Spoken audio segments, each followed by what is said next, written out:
কি রে ফকিনের বাচ্চা, তোর এত বড় সাহস, তুই এবার হাত ধরছ? হাত ছাড়। ভাই ভাই ভাই 10 টাকা দেন দেন।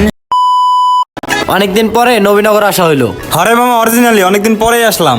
তাহলে কি নবীনগর আসলাম ফুচকা টুচকা খাওয়া? তাইলে ল মামা, আমারও অনেক ক্ষুধা লাগছে।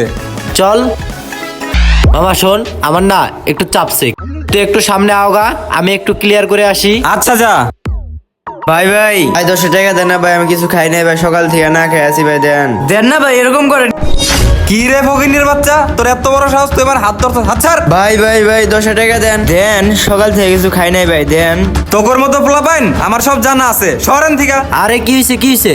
এই আলামিন কি হইছে? ওঠো ওঠো ওঠো। আরে মামা কইস না, আয় আমার কাছে টাকা চাইতাছে। টাকা মনে হয় ওর বাপে আমার কাছে দিয়ে গেছে। আরে মামা, আমি ওরে বলতাছি আমি ওরে টাকা দিব না, তারপরেও পাও ধরে বয়ে রইছে। কি করুম ক? আরে মামা, তারপরও তোর কাজটা করা ঠিক হয় নাই। আরে 10টা টাকা দিলে তোর কি এমন ক্ষতি হয়ে যেত বল? আরে মামা কইস না, ওকে একটা গ্যাং আছে, আমি ওকে টাকা পয়সা দিতে পারুম না। আরে মামা, এটি তোর ভুল চিন্তা ভাবনা, সবাই তো আর এক না। আচ্ছা ঠিক আছে, তুই মাথা ঠান্ডা কর, তোরে টাকা দেওয়া লাগবে না, আমি দিতাছি। দাঁড়া, এই লও, এটা দিয়ে কিছু কিনা খাইও, যাও। আচ্ছা ভাই। হইছে, এখন মাথা ঠান্ডা কর, ল আমারে ফুচকা খাওয়া, চল। চল, কই থেকে যে ফকিনি টকিনি আহে? আলামিন, ওই যে ফুচকার দোকান। হ্যাঁ চল, খাই নে আগে। মামা, কড়া করে 1 প্লেট আমাকে ফুচকা বানাই দাও তো। আচ্ছা মামা দাঁড়াও, দিতেছি 1 মিনিট।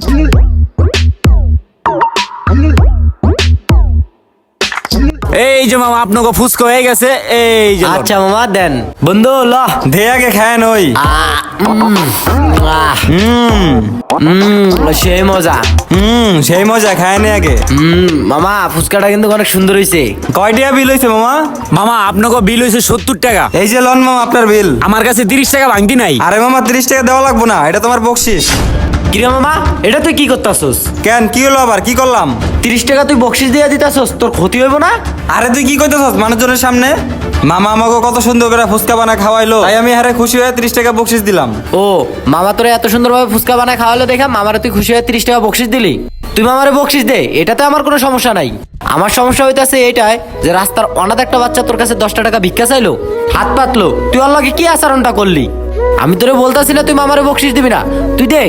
মামা ব্যবসা করে আশা করে মনে হয় মামার সংসারটা ভালোভাবে চলে। এরকম তোর মতন আমার মতন অনেকজনেই দেয়, কিন্তু অনাথ বাচ্চাটারে কয়জনে দেয়? এই অনাথ বাচ্চাটারে যখন 10টা টাকা দিতে গেলি, তখন এই 10টা টাকা তোর কাছে অনেক বেশি হয়ে গেল। এখন তুই মামারে 30 টাকা দিতেছস, এখন তোর গায়ে বাড়তেছে না? আরে শোন, আমরা যদি অনাথ বাচ্চাগুলারে 10 টাকা 20 টাকা করে দেই, তাহলে ওরা এক সময় চুরি ছিনতাইতে দূরে থাকবে। কেননা ওরা আমাদের কাছে হাত পাততাছে, যখন আমরা এই হাতটা ফিরাই দিব সবাই, তাহলে ওরা কই যাইবো? এই টাইমে ওরা বাধ্যতামূলক চুরি চিন্তার লগে জড়াই যাইবো। অগর তো কেউ নাই, আমরা দিলে না অগর পেটে যাইবো, আর আমরা যদি নাই দেই তখন তো ওরা খারাপ কাজে যাবো। এতে বন্ধু, তোর কাছে যদি কেউ আসে 5 টাকা পারস 10 টাকা পারস দিস, অগর লগে খারাপ ব্যবহার করিস না। হ্যাঁ মামাই তো ঠিকই বলছে, ব্যবসা করে আমি যে টাকা পাই এতে আমার ভালোই চলে। এই টাকাটা আমার চাইতে অনাথ বাচ্চাটার বেশি প্রয়োজন। দেখছস, মামাও বুঝছে। হরে মামা, আমি আমার ভুল বুঝতে পারছি। আচ্ছা মামা থাকেন। আচ্ছা মামা।